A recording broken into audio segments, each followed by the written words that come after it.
Hola, buenos días, bienvenidos a Personas que trabajan con personas. Las habilidades para trabajar con personas reales, sobre temas reales, en el mundo real y en tiempo real. Hoy tenemos el placer de entrevistar a Pilar Mamolar. Pilar es amiga mía desde hace mucho tiempo, es profesora de universidad, es consultora, es investigadora, especialmente en la cuestión de las transiciones vitales, transiciones en la vida y su relación con el desarrollo de la carrera laboral de las personas en general. Vamos a ver lo que nos cuenta. Muy buenas tardes o buenos días, según la hora en que estés escuchando. Estamos aquí con Pilar Mamolar. Buenos días, Pilar, ¿qué tal? Hola, ¿qué tal? Encantada de estar contigo, con vosotros. Y a ti muchas gracias por buscar el hueco para podernos hablar un poquito. Pilar, tú eres, pues lógicamente, tanto consultora como profesora universitaria, con lo que eso implica también de investigadora, de persona dedicada, en cierto sentido, al mundo académico, en cierto sentido, a las personas.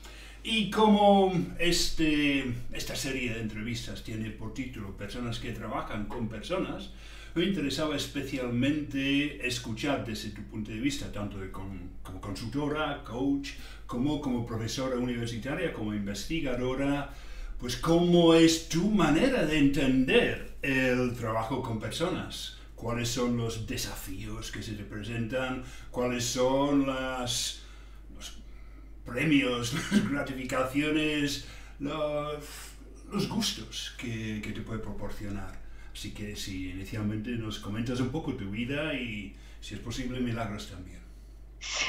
Bueno, pues ¿por dónde empezar?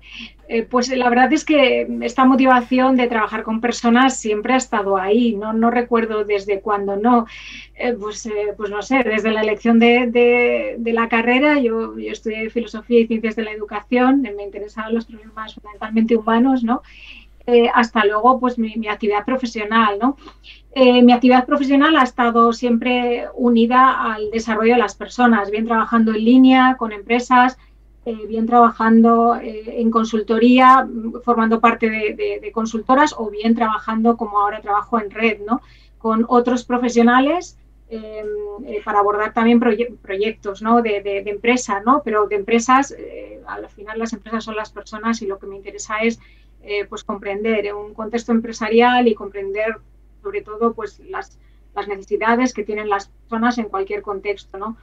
Y bueno, pues en la universidad ocurre algo parecido, ¿no? Bueno, en la universidad es algo diferente que trabajar en la consultoría, pero al final la motivación es la misma, ¿no? Es los proyectos que yo abordo, tanto en docencia, que trabajas con estudiantes además con un perfil UNED, ¿no? Que son estudiantes pues que hay una diversidad de edades probablemente mayor que en otras universidades, ¿no? Una universidad que además llega a todo el mundo, ¿no? A diferentes colectivos y que además le mueven principios pues, de diversidad, ¿no? Y de ir hacia otras universidades no pueden ir, ¿no? Trabajar con colectivos muy diversos. Y eso también me mueve, ¿no? Es decir, que en todas las áreas, roles en los que yo trabajo ahora mismo, que son pues consultoría, trabajo con empresas, con instituciones, trabajo más directo, ¿no? Con personas, pues en programas de formación o en intervenciones más tipo coaching, tanto como en la universidad, trabajando con alumnos, docencia, y luego, pues quizá en la investigación también me mueve esa idea, ¿no? Porque la investigación que yo hago es muy orientada a trasladar o transferir el conocimiento a otros, ¿no? Vale, en términos de contenido, tengo entendido que un área que te interesa especialmente es lo que podemos llamar el área de transiciones, de si quizás cambiar de fase de vida, de cambiar quizá de manera de hacer las cosas, de todo lo que puede ser el aspecto de transformación, de transición. Pues sí, la verdad es que sí, sobre todo desde que empecé a trabajar con vosotros, contigo primero Tim, después con John, el tema de las transiciones ha estado muy presente, ¿no? La mía, en primer lugar, mi propia transición de volver a retomar la investigación que la había abandonado durante los años más más de carrera centrada en la consultoría. Y luego eligiendo el tema de investigación, yo investigo acerca de las carreras, ¿no? Si se puede hablar todavía hoy de carreras, que sí, en investigación se habla de carreras, lo que pasa es que esas carreras pues han cambiado, ya no son lineales, sino que son muy a veces fracturadas, muy discontinuas, pero sigue habiendo carreras, ¿no? Sigue habiendo carreras en la mente de la gente, ¿no? Porque cada uno construye su carrera o su desarrollo profesional en base a la experiencia anterior y también sus aspiraciones, necesidades y también en base al entorno, ¿no? Ese tipo de transiciones profesionales o de carrera son las que especialmente me interesan, ¿no? Y me interesa mucho porque no solamente depende de la gente o de las personas o incluso de la voluntad de las personas, que desde luego es muy importante, es eso que llamamos agencia en investigación, es decir, que uno, por así decirlo, pues tiene intención, interés y a veces las habilidades para construir su propia carrera, pero también hay un componente muy social, ¿no? De la estructura, digamos, social de oportunidades y riesgos que ahora mismo estamos viviendo, ¿no? Y es unir estos dos aspectos más de agencia, ¿no? De voluntad, de interés, de participación con esa estructura social de oportunidades y riesgos es lo que me ha llevado a investigar en estos últimos años sobre la carrera y las transiciones profesionales, ¿no? Que son muy interesantes, quiero decir, estamos constantemente en transición, ¿no? Luego hay otras transiciones más específicas que cada uno puede identificar, ¿no? Vale, o sea que no solo hay transiciones, por supuesto, en la vida de todas las personas, sino la propia manera en que quizá estamos experimentando las transiciones está cambiando, ha ido cambiando, ha habido, por así decirlo, transición en las transiciones, si me permites un poco la aparente redundancia. ¿Cuáles son algunos de los aspectos más destacados que han salido en tu investigación? ¿Cuáles son algunas cosas quizá incluso sorpresivas o cosas que a lo mejor pues a ti te llaman la atención como investigador? Bueno, por una parte, de manera más genérica, pues en estos últimos años se da mucho protagonismo a la subjetividad de las carreras, ¿no? Las carreras no solamente son objetivas en base a logros conseguidos, posiciones, es decir, todo aquello que nos dice el currículum, ¿no? Y que debemos exteriorizar o vender en el mercado y que está ahí, obviamente, porque nos eligen por ello, estamos compitiendo también en una sociedad que compite por el talento y hay, digamos, carreras objetivas que están ahí, que se pueden ver, que se pueden palpar y se pueden describir y organizar en un currículum. Pero luego lo que más me interesa es esa parte que decías tú que tiene que ver con las transiciones, las carreras subjetivas, es decir, esas aspiraciones que uno tiene, esas motivaciones, esos ideales de carrera que a veces son compatibles o no con el momento actual, con el contexto actual, toda esa subjetividad de la carrera, esos patrones, esas formas que ahora la investigación está muy interesada en describir y que esa es parte de mi investigación, pues eso me parece de una riqueza impresionante porque podríamos hablar que hay una carrera por cada individuo, ¿no? Eso me interesa mucho. Y más cosas, ¿no? No sé si extenderme mucho aquí.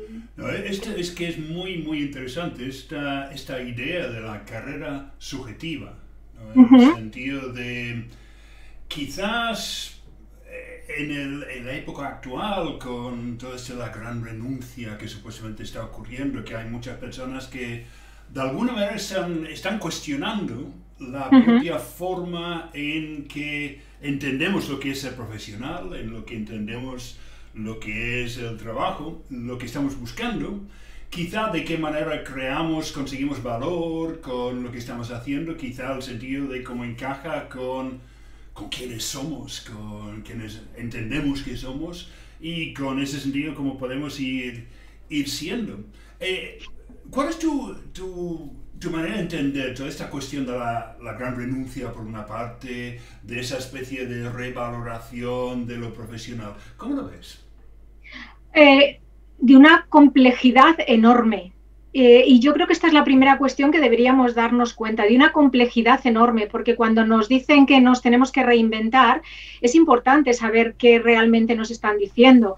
Tenemos que dar sentido no solamente a nuestra trayectoria profesional, sino a nosotros mismos, ¿no? Tenemos que generar un sentido y significado acorde a nuestras aspiraciones, pero también acorde a lo que está demandando el mercado, con lo cual es un salto muy importante y es muy complejo. Y esto lo tenemos que hacer no solamente una vez, en un momento del ciclo vital, pues cuando dejamos de estudiar y empezamos a ser profesional, sino que lo que tenemos que hacerlo constantemente, ¿no? Es decir, una y otra vez nos vamos a preguntar qué quiero ser yo, qué voy a ser de mayor, ¿no? O qué podría ser, ¿no? De acuerdo a estas dos cuestiones, demandas, aspiraciones, intereses personales y también conocimiento de mercado.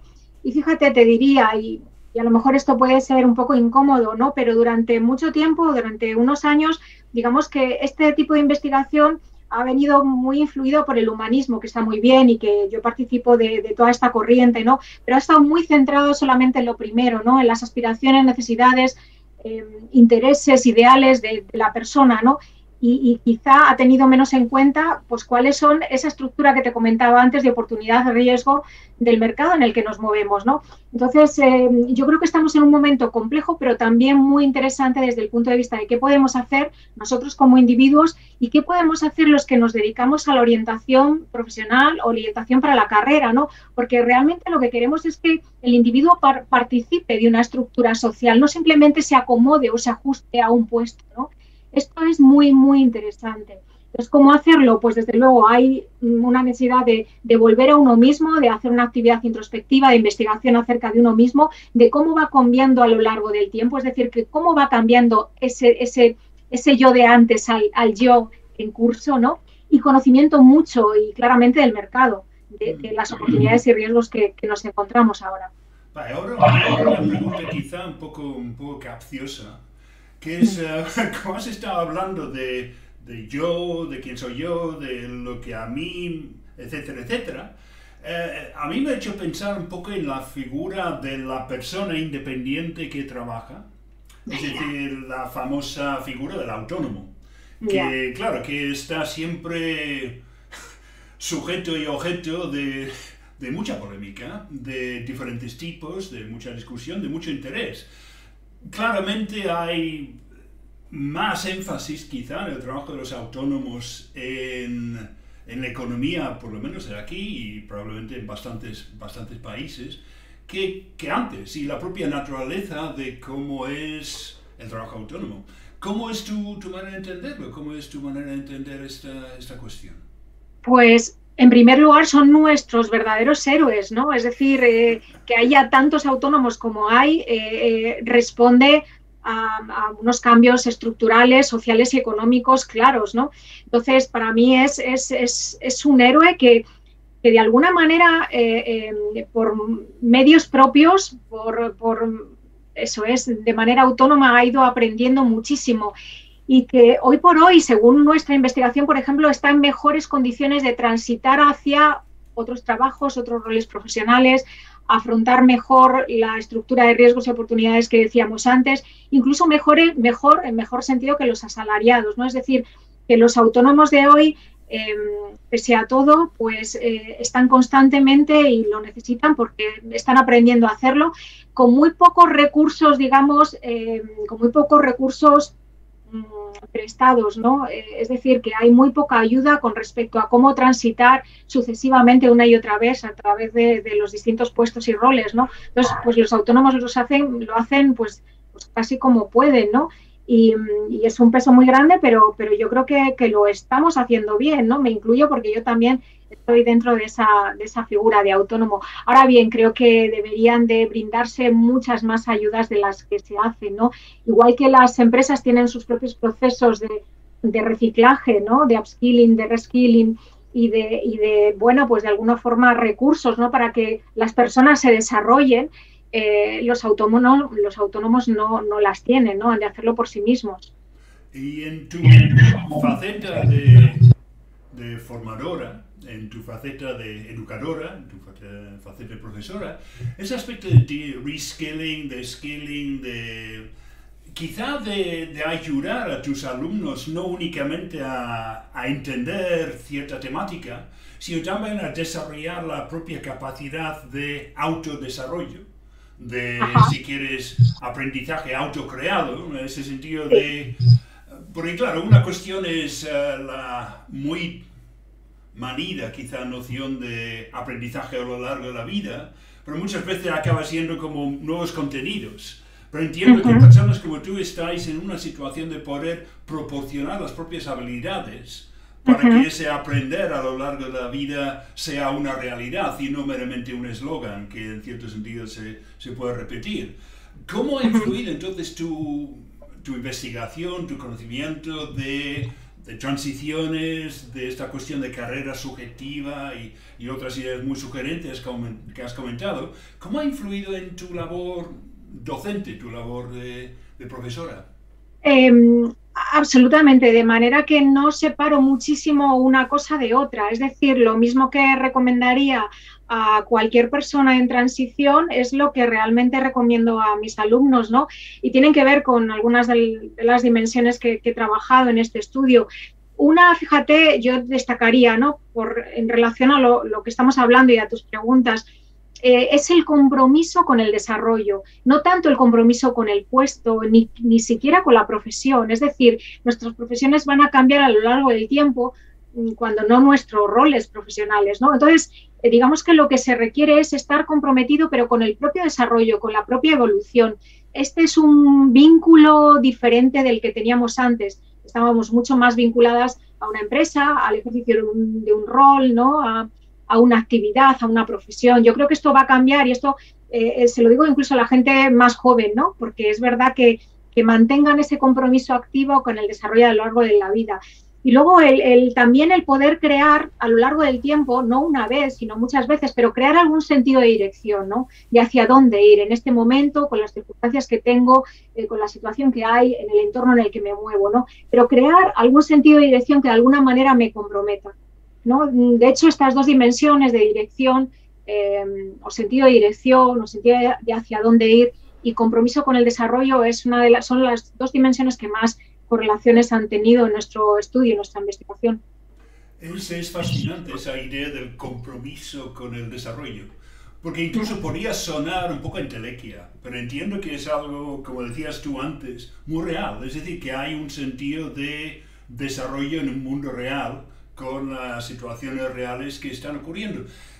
Se me ocurre una pregunta quizá un poco difícil de contestar, pero ¿cómo aseguras o cómo mantienes ese sentido de conexión con la realidad y el sentido de quizá otros tipos de valor, como puede ser utilidad, como puede ser eso que has comentado, ese sentido de dirección?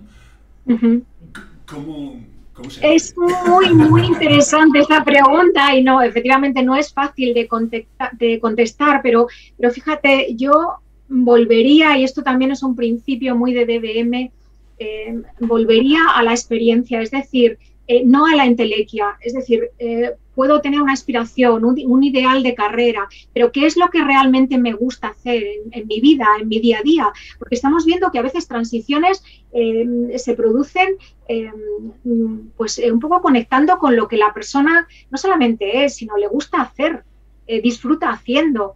Conectando con cosas muy sencillas o no tan sencillas, ¿no? Que de alguna manera le implican a la persona pues meterse en harina, bajar al terreno, empezar a desarrollar una actividad, empezar a formarse en algo que realmente le apasiona.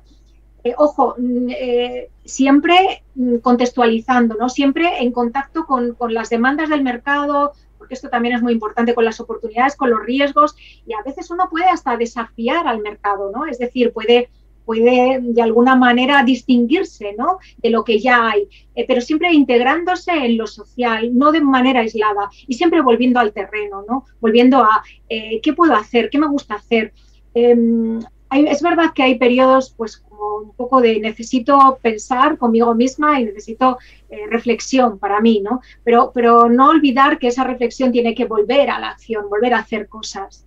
Claro, lo que estoy escuchando al oírte, lo que estoy oyendo al escucharte, son muchas preguntas. Mucho sentido de qué es lo que me gusta hacer, qué es lo que más. Y se me ocurre que, claro, que hay como bastantes eslóganes lapidarias como encuentra tu pasión y dedícate a ello y ese tipo de cosas, que fácilmente se podría entender que es a lo mejor lo que están diciendo. Sin embargo, yo entiendo que esa idea de lo que te gusta en sí es algo que se puede desarrollar. Se puede desarrollar incluso la propia manera de identificar lo que es de valor para ti, etcétera, etcétera. Y entiendo que este sentido de de cuestionar, de como estar constantemente explorando activamente. No sé si va un poco por ahí, es un poco lo que Sí, estaba oyendo. esto está bien que hagas esta distinción, porque es verdad que hay mucho eslogan de encuentra tu pasión, encuentra tu talento. Ay, los talentos ni las pasiones se encuentran, es que se construyen, se hacen. Es decir, yo creo que, excepto cuando somos niños, que estamos apasionados por todo y todo nos deslumbra, luego tenemos que ir construyéndolo, tenemos que ir haciendo, tenemos que ir probando. Es decir, nadie tiene una pasión porque la encuentra, sino porque empieza a hacer cosas con algo, ¿no? Y empieza a gustarle lo que hace. Y cuanta más habilidad va construyendo, haciendo cosas, me da igual que sea pues alguien que le gusta la carpintería o alguien que le gusta escribir o alguien que le gusta investigar, da igual la actividad que sea, pero tenemos que hacerla para que realmente nos guste, nos apasione, empecemos a construir habilidades y talento, ¿no? Eso que nos lleva al máximo rendimiento en una actividad y que realmente hace que seamos muy finos, ¿no? Haciendo las cosas, pero todo eso se hace, no viene dado, no se encuentra por ahí, ¿no? Por mucha introspección que hagas, ¿no? Yo creo que eso también es un bulo muy interesante. Vale, pues ahí has dado una tecla que suena como... que es esa famosa palabra talento, ¿no? Porque claro, talento, inteligencia, hay como una serie de cosas que es como aquello con lo que naces y no cambia. Y claro, es que yo mismo he experimentado el crear talento en mí. Cosas que yo, por ejemplo, me dedico mucho a la música. La verdad es que naturalmente como niño era un auténtico negado para la música, no podía distinguir entre tonos, no tenía lo que quizá hoy día se llamaría inteligencia musical. Y sin embargo, la mayoría de la gente ahora que me conoce, pues digo, ostras, este tío qué bien toca el piano, por ejemplo, qué bien organiza, compone, etc. No es por echarme flores, eso no es la cuestión, es más como mi propia experiencia me ha demostrado que talento no es necesariamente aquello con lo que naces, y inteligencia mucho menos. Que las dos son cuestiones que, entendiendo en detalle cómo operan, cómo funciona, es perfectamente posible influir en ello. De hecho, puede ser hasta bastante perjudicial la noción de que es lo que es, acaba siendo como bastante conservador en concepto y bastante como, ¿cómo decirlo? Bastante acotante en términos sociales, bastante restringente incluso. ¿Cómo lo ves? Exacto. Fíjate, la peor cosa es esta, yo creo, ¿no? Esta idea de talento nos puede limitar en el desarrollo de nuestras habilidades, ¿no? Yo me he encontrado a personas de todas las edades, ¿no? Que pensaban en esta idea como muy innata del talento, ¿no? Hay mucha investigación sobre eso, realmente no es innato, todo lo contrario. A ver, el talento es una habilidad llevada a su, digamos, máxima, no máxima porque siempre estamos desarrollándonos, ¿no? En términos de habilidades, pero un nivel muy alto de una habilidad, ¿no? Y esto se desarrolla con la práctica. Hay mucha investigación sobre esto que desmiente que el talento sea algo innato, pero lo peor es que nos creamos que lo es, porque si nos queremos que lo es, pues no practicaremos lo suficiente para llegar a ser talentosos, ¿no? Y esto también ocurre muchas veces en el contexto de la empresa, ¿no? A veces están más preocupadas en incorporar talento que en desarrollarlo internamente. Entonces, eso también nos limita, es un campo diferente, ¿no? Nos podemos autolimitar, como decíamos antes, pero también las empresas se pueden limitar al construir una estructura que de alguna manera esté muy, muy orientada a atraer el talento, pero no tanto a construirlo internamente, porque ya no es solo retenerlo, sino construirlo. ¿Cómo construimos talento? ¿Cómo desarrollamos las habilidades en la práctica fundamentalmente? Porque realmente las habilidades se desarrollan más en la práctica, en contacto, en interacción con otros, que a través no solamente de formación reglada, que también puede ser, ¿no? Entonces yo creo que ahí nos estamos perdiendo mucho, ¿no?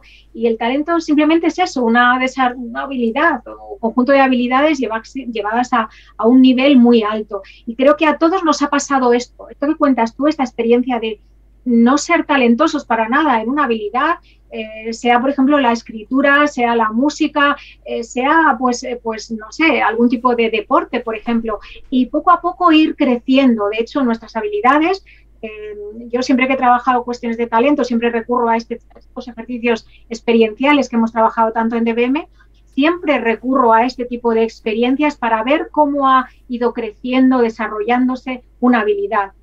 Otra cosa es que estemos más o menos predispuestos por gusto, por preferencia, etcétera, a unas habilidades más que a otras, ¿no?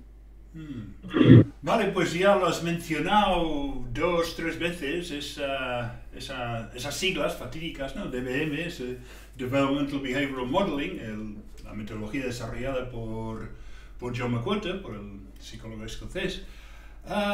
¿Cómo ha influido eso concretamente en tu trabajo, en todas las diferentes facetas, en cómo trabajas más que nada?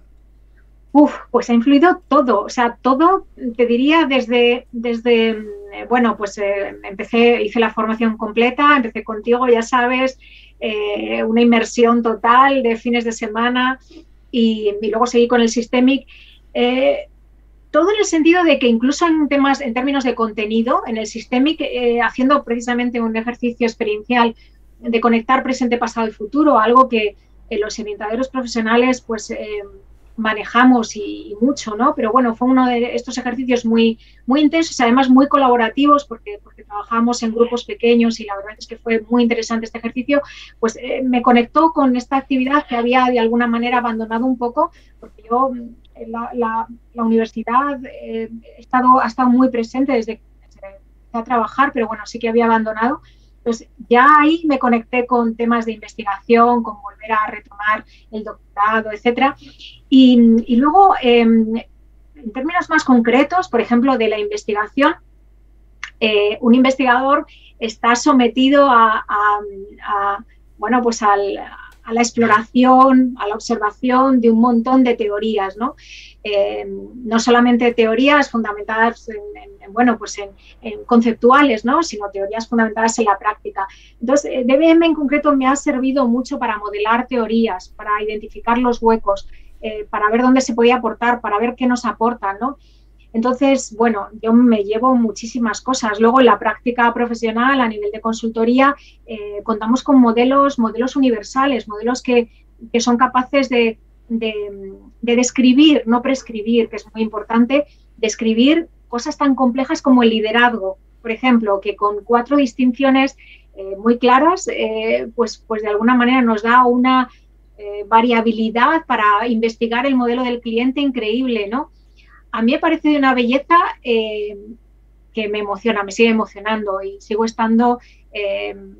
vinculándolo a mi día a día, no solamente a una investigación o a una cuestión aislada, ¿no? Sino a mi día a día. No podría explicar hoy mi carrera si no fuera por este salto que comencé en el año 2007, que continué intensivamente durante, yo creo que casi 10 años y que sigo ahora trabajando, ¿no? O alimentando. Muy bien, pues hay una cuestión inevitable, que es el tiempo, que creo que no puedo presumir muchísimo más de tu tiempo. Lo que sí me gustaría, antes de terminar, es invitarte a que reflexiones un poco lo que hemos estado comentando. Si hay alguna cosa, evidentemente siempre hay muchas cosas en ese metafórico tintero que supuestamente tenemos, ¿no? Pero si hay algo que te gustaría añadir, comentar, como extender sobre lo que hemos estado comentando. Hay alguna cosa que hemos comentado a veces, Tim, que me parece muy importante con relación a la investigación. La investigación de la que yo hablo es una investigación muy basada en la práctica, no es una investigación teórica, académica, ¿no? En un laboratorio. La investigación en ciencias sociales es una investigación que se alimenta de la práctica. En ese sentido, yo animo pues, a la gente con la que estoy, ¿no? Con la que comparto, pues probablemente, principalmente mis estudiantes, ¿no? Pero también compañeros de profesión, que sigamos investigando desde la práctica, porque la práctica nos impone ahora mismo tremendos desafíos, ¿no? En el campo, por ejemplo, de la carrera, del desarrollo de la carrera y en cualquier otro campo de ciencias sociales, ¿no? Así que investiguemos muy cercanos a la práctica, porque eso yo creo que es muy necesario y que hemos de reportar pues, cosas interesantes al mundo, ¿no? en el que vivimos, ¿no? Y con los desafíos que tenemos mucho más. Era eso.